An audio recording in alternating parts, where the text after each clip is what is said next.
3 كؤوس من الحليب. نضيف نصف كأس من الزيت النباتية، ثم نضيف بيضتان،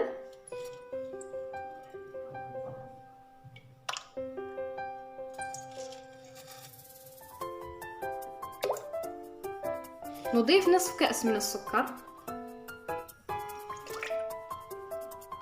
وبعدها نضيف كيسين من خميرة الحلويات.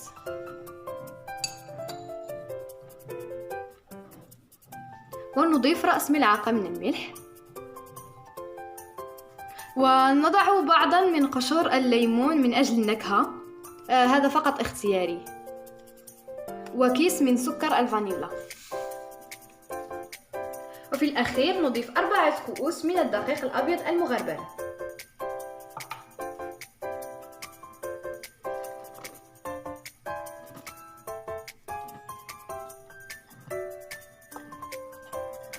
سنبدأ بالتحريك قليلا.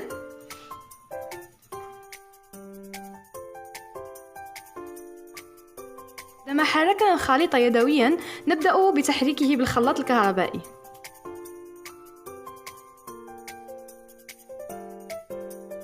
أصبح الخليط متماسكا هكذا، حان الوقت لكي نطهوه. استعمال المقلاة العادية، لكن سأستعمل هذه. قبل ذلك سندهنها بالزبدة قليلا.